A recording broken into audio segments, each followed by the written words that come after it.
Prince William tasted victory in a dragon boat race in Singapore yesterday. His team beat a rival boat captained by British High Commissioner Owen in a race along the Marina Reservoir in the Asian city-state. In sweltering 31°C heat and 75% humidity, the heir to the throne paddled furiously in time with his team along the stretch of water, where a 10-feet saltwater crocodile was discovered 3 weeks ago and 6-feet monitor lizards regularly surface. All sides denied the result was a fix, although William aroused suspicions. "We won," he said. "So I'll take that. The High Commissioner planned it very well." The prince, who wore a white polo shirt and black Gymshark cap, he presented the MBE to Gymshark founder Ben Francis in May, was praised as a natural at the sport by some of his teammates, who included one of his Scotland Yard bodyguards.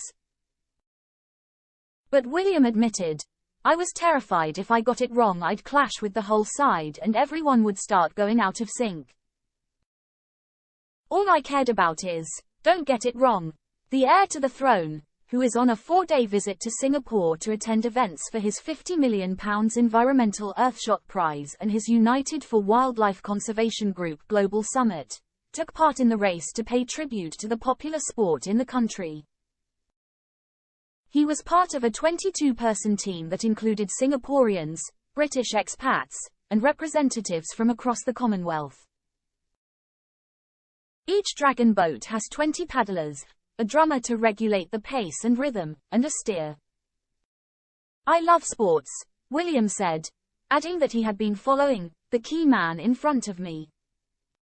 He also praised the drummer at the bow of the boat, saying, "The drum was very good, a very good rhythm." Captain of the team, Chris Boscher, said after the race that the prince was super engaged from the moment he walked down the pontoon to the moment he finished. He added, "He was excellent. He said, 'Seriously guys, I want us to win this.'"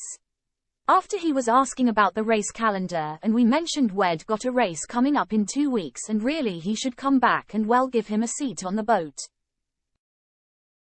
He said it's quite a refreshing break to do from the normal routine, so this was right up his street. Dragon boat racing can be traced back nearly 2,000 years and it began as a modern international sport in 1976.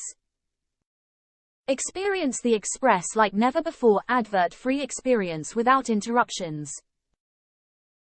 Rocket fast speedy loading pages. Exclusive unlimited access to all our content. Start 30-day free trial. It is a popular sport in Singapore with many nations, including the UK, having expat teams based there. The British Dragons formed as a club in 2000, with support from the British Chamber of Commerce, with 70 members from 16 nationalities who participate in both local and international competitions. Owen, the British High Commissioner to Singapore, insisted there had been no plan to let William win and that she had been paddling as fast as she could go in her dragon boat.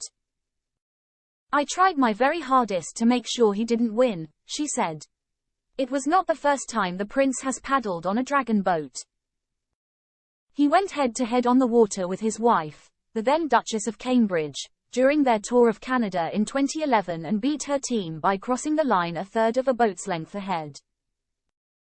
In a keynote speech at a global summit on the international wildlife trade, William spoke of Kate's regret that she had not been able to join him. "It has been 11 years since Catherine and I enjoyed a memorable visit here on behalf of my late grandmother in her Diamond Jubilee year. And I should mention that Catherine is very sorry she can't be here. She is helping George through his first set of major exams. The focus of my visit this week is how we collectively overcome our planet's greatest environmental challenges," he told delegates at the United for Wildlife Summit in the Flower Dome, the world's biggest glass greenhouse, at the Gardens by the Bay Nature Park. The prince announced a big step forward on at least one of them in his speech. In support of United for Wildlife, founded by William in 2014, 7 governments including the UK, United States, Singapore, Canada, Australia, New Zealand, and South Africa have agreed to require their financial regulators to collaborate more closely to stop money laundering linked to the trade in flora and fauna, reckoned to be the world's fourth most lucrative illegal one after human trafficking, drugs and arms. William wore his green credentials with pride, sporting a £40 Wilmec Italian tie made from recycled plastic bottles. He has had the £40 Wilmec Italian tie, made from 3.5 bottles, for some time and has been looking for the right public occasion to wear it.